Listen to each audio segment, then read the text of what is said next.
Good evening. This is Akashvani. I'm Saira Mujtaba with World News.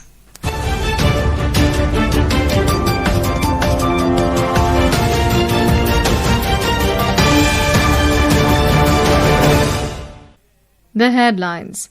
Prime Minister Narendra Modi to virtually attend ASEAN-India Summit on 26 October.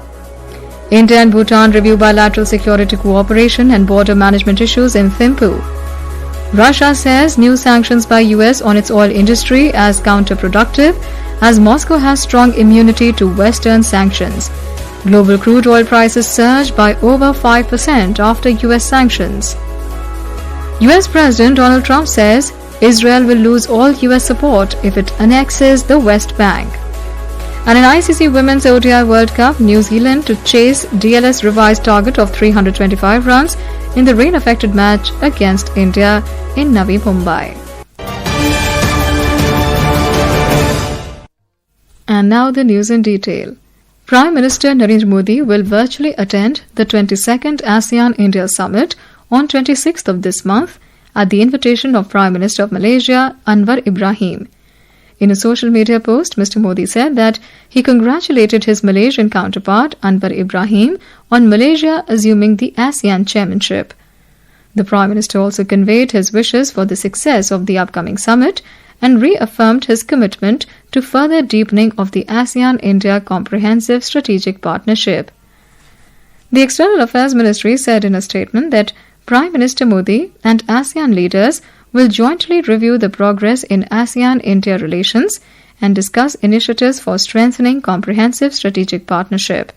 It said, strengthening relationship with ASEAN is a key pillar of India's Act East policy and Indo-Pacific vision. India and Bhutan reviewed bilateral security cooperation and border management issues, including mobile signal spillover, future roadmap for integrated checkposts, maintenance of boundary pillars, and cross-border movement during the 14th India-Bhutan meeting on border management and security.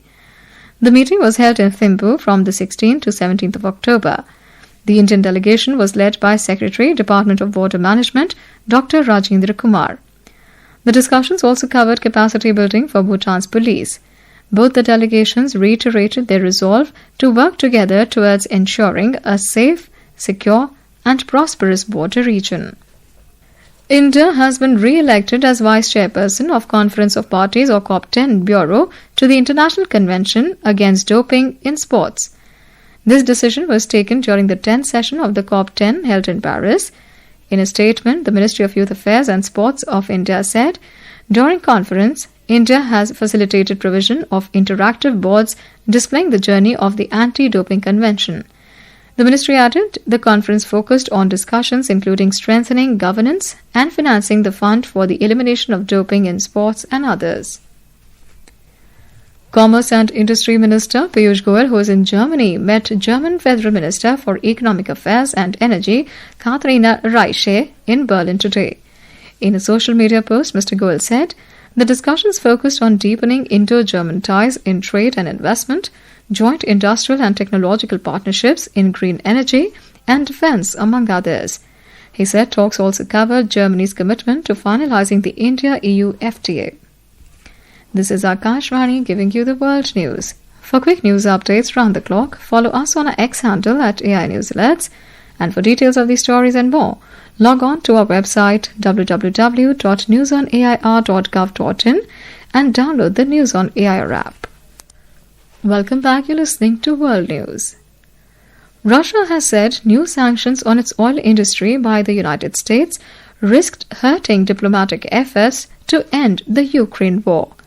Russian Foreign Ministry spokesperson Maria Zakharova told a news conference in Moscow today that Russia has developed a strong immunity to sanctions, warning that such actions will harm the global economy more than Moscow. She said, Moscow is open to continuing contacts with the US for finding a settlement for the Ukrainian issue, while asserting that Washington's punitive measures will not succeed in forcing Russia to compromise on its national interests. they will fail and they will strongly affect the stability of the global economy. But we won't face any problems taking into account the decisions that were taken by the Department of Treasury.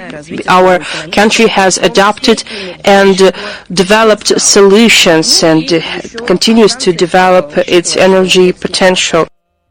Meanwhile, the European Union today announced in Brussels its latest sanctions package against Russia. The move comes a day after US President Donald Trump's administration announced new sanctions against Russia's oil industry.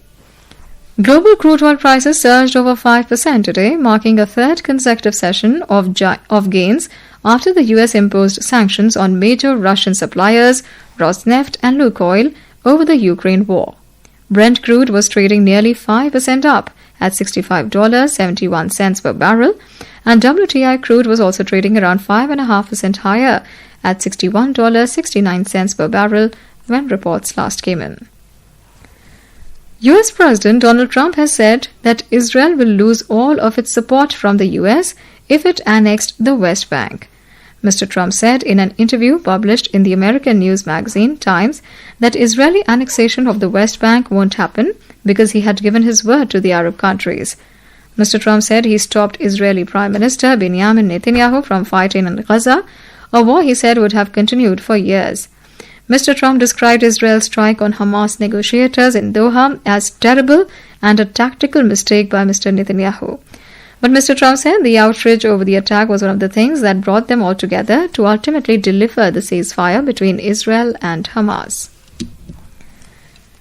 The International Court of Justice (ICJ) has said that Israel is obligated to uphold international human rights laws in the Palestinian territories and work with the United Nations to provide relief to the civilian people in Gaza. The basic needs include food, water, shelter, fuel, and medical services. Meanwhile, Israel's foreign ministry has strongly rejected the opinion, calling it politicization of international law, which seeks to produce political outcomes. The first uncrewed test flight of the Gaganyaan is set for launch in the first week of December this year.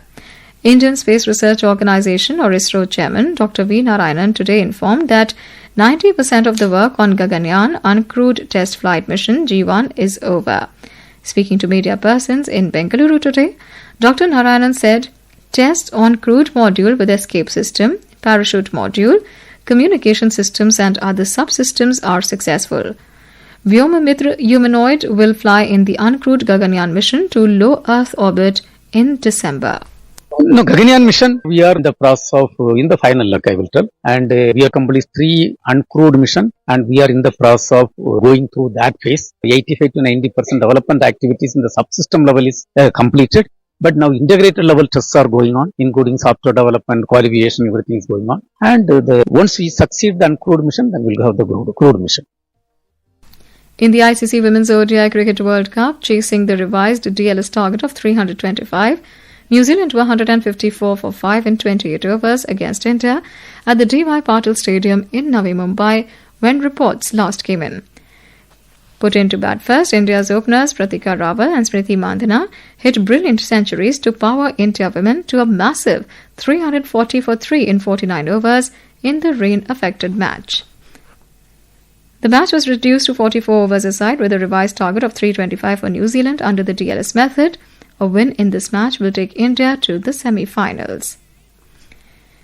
In men's cricket, Australia defeated India by 2 wickets in the second ODI at Adelaide to take an unassailable lead in the 3-match series.